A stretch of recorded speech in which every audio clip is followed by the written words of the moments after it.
بسم اللہ الرحمن الرحیم۔ آج ہم بات کریں گے مجھے جینے دو، جینے کے حق کے حوالے سے میں ایک واقعہ آپ کے سامنے رکھنا چاہتی ہوں۔ رسول اللہ کی مجلس ہے، ایک عورت آپ صلی اللہ علیہ وسلم کے پاس آتی ہے، عجیب سوال کرتی ہے۔ غامدیہ قبیلے سے تعلق رکھنے والی خاتون کہتی ہے کہ اللہ کے رسول، میں نے زنا کیا، میں حمل سے ہوں، آپ مجھے پاک کر دیجئے۔ آپ صلی اللہ علیہ وسلم نے منہ پھیر لیا۔ اس نے پھر سوال کیا۔ آپ صلی اللہ علیہ وسلم نے دوبارہ رخ پھیر لیا۔ 3 دفعہ جب ایسا ہی ہوا تو آپ صلی اللہ علیہ وسلم نے فرمایا، جاؤ بچے کی پیدائش کے بعد آنا۔ پھر جب بچہ پیدا ہوا، ایک بار وہ پھر پاک ہونے کے لیے اللہ کے رسول صلی اللہ علیہ وسلم کے پاس پہنچتی ہے۔ اب صلی اللہ علیہ وسلم سے وہی فریاد کرتی ہے کہ اللہ کے رسول، آپ مجھے پاک کر دیجئے۔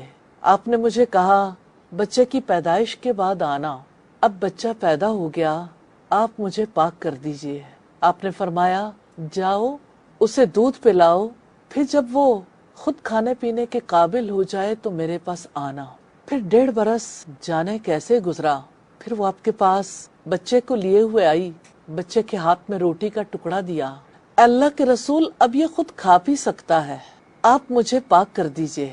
پھر آپ صلی اللہ علیہ وسلم اپنے ساتھیوں کو لے کر چلے، گڑھا کھدوایا، سب ارد گرد تھے۔ آپ نے اور تمام صحابہ کرام نے اس عورت کو دیکھا۔ پہلا پتھر جب اس عورت کے لگا، خون کے چھینٹے ارد گرد والوں کو پریشان کر گئے۔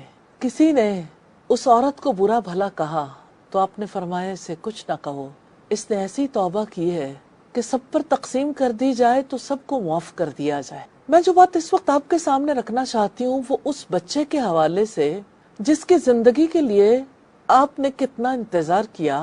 آپ کا غامدیہ سے رخ پھیر لینا، پھر آپ کا اسے یہ کہنا کہ بچے کی پیدائش کے بعد آنا، پھر جب وہ پیدائش کے بعد آئی تو یہ کہنا کہ دودھ پلاؤ، اس کے بعد آنا۔ یہ سب کیا ہے؟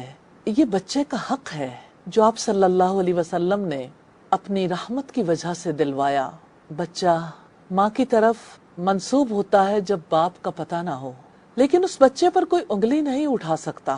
اسے بھی اسی طرح سے جینے کا حق ہے جیسے دوسرے بچوں کو ہے۔ جو قصور ماں باپ نے کیا ہو اس کا الزام بچے پر نہیں لگایا جا سکتا۔ ایک ایسے بچے کی زندگی کی حفاظت کے لیے رحمت للعالمین نے کیسا انتظام کیا۔ آج جب کچرے کے ڈھیروں پر پڑے بچے، زندگی کے لیے فریاد کرتے بچے، اپنی ہی ماؤں کے ہاتھوں زندگی کھو دینے والے بچے، آج ان بچوں کے لیے پڑے جھولے ہمیں یہ بتاتے ہیں کہ بچوں کے لیے وہ رحمت، وہ محبت، وہ ہمدردی مفقود ہے۔ کہاں سے آتے ہیں یہ بچے؟ کیوں چلے جاتے ہیں کوڑے کے ڈھیر پہ یہ بچے؟ کون ہے جو ان کو زندگی سے محروم کرنا چاہتا ہے؟ جینے کا حق کیوں نہیں دیتے ان بے قصوروں کو جن کی زندگی امانت تھی؟ کیوں اس زندگی کے درپے ہو جاتے ہیں؟ وہی جو جیون کا سبب بنتے ہیں۔ عبدالستار ریدھی رحم دل انسان تھے، انہوں نے ایسے بچوں کے لیے لوگوں کو توجہ دلائی، جھولے میں ڈال دو، ان کو قتل مت کرو، ان کو مارو نہیں، پال نہیں سکتے پالنے میں ڈال دو۔ ان کے اعداد و شمار کے حوالے سے اگر ہم دیکھنا چاہیں تو بلقیس سیدھی بتاتی ہیں کہ آلموسٹ ایک سال میں 365 بچے جھولوں میں ڈالے جاتے ہیں، جن میں سے زیادہ تر زندگی سے ہاتھ دھو بیٹھتے ہیں۔ عبدالستار ریدھی صاحب نے بتایا کہ اگر 25 بچے زندہ بچتے ہیں تو 250 بچے جان سے ہاتھ دھو بیٹھتے ہیں۔ بات یہ ہے، پیدائش کے موقع پر خوشیاں منائی جاتی ہیں، کیوں خوشی سے محروم ہو جاتے ہیں یہ بچے؟ نہ خاندان قبول کرے، نہ ماں باپ قبول کریں، نہ معاشرہ قبول کرے۔ کیسی ہے یہ زندگی؟ کیسے زندگی سے محروم ہو جاتے ہیں یہ بچے؟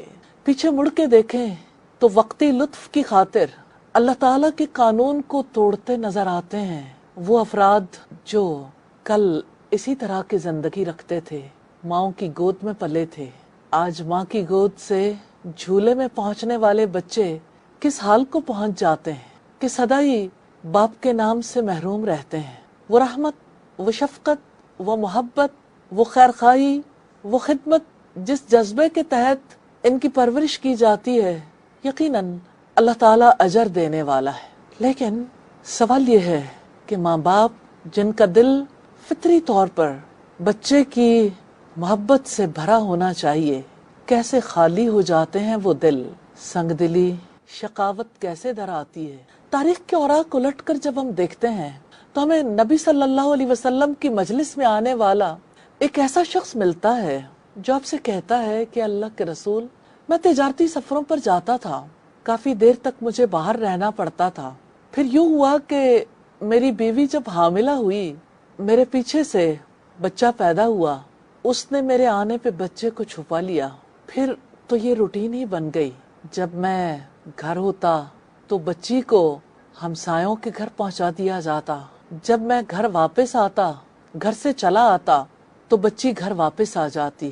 بچی بڑی ہوتی گئی، مجھے بھی ہمسایوں کی بچی سے ایک لگاؤ ہو گیا اور میری بیوی دھوکا کھا گئی۔ اس نے مجھے کہا کہ جس بچی سے تم بہت محبت کرتے ہو وہ تو تمہارے اپنے جگر کا ٹکڑا ہے۔ بس پھر کیا تھا کہ میرے سینے پہ سانپ لوٹنے لگے۔ میں نے اس دن سے طے کر لیا کہ میں نے اس بچی سے کیسے نجات پانی ہے۔ ایک روز ایسا ہوا، میں نے اس بچی کو اپنی انگلی کے ساتھ لگایا، وہ بھی انگلی پکڑے میرے ساتھ چل دی۔ میں اسے لیے جنگل کے بیچوں بیچ پہنچا، میں نے مٹی کھودنی شروع کی تو اپنے ننھے منھے ہاتھوں سے وہ بھی مٹی ہٹاتی جاتی تھی۔ جب میں نے گڑھا کھود لیا تو میں نے اپنی بیٹی کو گڑھے کے بیچ میں بٹھا دیا، پھر میں نے اس پر مٹی ڈالنی شروع کی، وہ مجھے ابا ابا پکارتی رہی اور میں مٹی ڈالتا رہا تاکہ اس کی آواز آنی بند ہو گئی۔ صحابہ کرام نے دیکھا کہ نبی صلی اللہ علیہ وسلم کی داڑھی بھیگ گئی آنسوؤں سے، آپ کا سینہ بھیگ گیا۔ لوگوں نے کہا، اے شخص، تو نے اللہ کے رسول کو آزردہ کر دیا۔ آپ صلی اللہ علیہ وسلم نے فرمایا، نہیں، اسے کہنے دو۔ پھر آپ نے اس شخص سے کہا، اب دوبارہ سناؤ۔ اس نے دوبارہ قصہ سنایا، آپ پھر آنسو بہاتے رہے۔ ہاں، وہ صرف عرب نہیں تھا، وہ دنیا ہی ایسی تھی جہاں پیدا ہوتے ہی بچیوں کو زندہ دفن کر دیا جاتا تھا۔ کیسے اللہ پاک نے فرمایا، یہ حشر کا ایک منظر ہے جہاں اس باپ سے سوال کیا جائے گا جو اپنے بچے کی زندگی، اس کی پرورش کا ذمہ دار تھا، جس نے ذمہ داری ادا نہیں کی۔ وَإِذَا الْمَوْءُودَةُ سُئِلَتْ، جب زندہ گاڑی ہوئی لڑکی سے سوال کیا جائے گا، بِأَيِّ ذَنبٍ قُتِلَتْ، تمہیں کس جرم کی پاداش میں قتل کیا گیا؟ اس ظالم سے تو بات بھی نہیں کی جائے گی۔ مظلوم سے پوچھا جائے گا، یہ بتاؤ وہ کون سا جرم تھا جس کی پاداش میں تمہیں قتل کیا گیا؟ آج اگر اپنی سوسائٹی میں ہم دیکھتے ہیں ابارشنز کی ریشو کو، حیات ملنے سے پہلے، آنکھ کھولنے سے پہلے ماں کے پیٹ ہی میں کتنے بچوں کو ختم کر دیا جاتا ہے۔ کتنے بچے ہیں جن کے لیے مائیں راضی ہو جاتی ہیں کہ ان کے جسم کے ٹکڑے ٹکڑے کر کے ماں کے پیٹ سے انہیں نکال دیا جائے۔ کتنے ڈاکٹرز ہیں جو آج بھی بچوں کو زندہ گاڑ دیتے ہیں۔ ہاں، وہ اتنے شفاق نہیں تھے جو بچوں کو مٹی میں دفن کر دیتے تھے۔ آج کی شفاقی تو دیکھیے، ٹکڑے ٹکڑے کر دیا جاتا ہے۔ کچرے کے ڈھیروں پر انسانی اعضاء کے ٹکڑوں کو بھنبوڑتے ہوئے کتوں کو دیکھیے۔ اپنے آپ کو کبھی ایسی جگہ پر تصور کر کے دیکھیے، کیسے انسان اتنا سنگ دل ہو گیا؟ کیوں وہ اپنی نسل کے ہی خلاف ہو گیا؟ اگر خود جینے کا حق رکھتا ہے تو یہ حق اپنے بچے کو، اپنی بیٹی کو کیوں نہیں دینا چاہتا؟ اور ماں، تو ممتا کی علامت تھی، تو محبت اور شفقت کی علامت تھی۔ ماں، تجھے کیا ہو گیا؟ تو کیوں اپنے جگر گوشے کے خلاف ہو گئی؟ تو نے اپنے بچوں کو، اپنی بیٹی کو اپنے ہاتھوں ہی قتل کر ڈالا۔ کل کی ماں کا تو دل و دماغ روشن نہیں تھا، آج تو آپ سمجھتی ہو کہ علم نے آپ کے دل و دماغ کو روشن کر دیا۔ یہ کیسی روشنی ہے جو اپنی اولاد کو جینے کا حق نہیں دیتی؟ اور پھر اس سے پہلے کہ بچہ وجود میں آئے، بچے کے ساتھ تعلق کی یہ کیسی نوعیت ہے کہ بچے کو وجود میں لانے سے روکنے کے لیے کس قدر ادویات استعمال ہوتی ہیں۔ انسانیت کس موڑ پہ آن پہنچی ہے؟ کیوں لوگ انسان کے ہی دشمن ہو گئے، انسانی جان کے دشمن ہو گئے؟ ہمیں رک کے دیکھنا ضرور ہے۔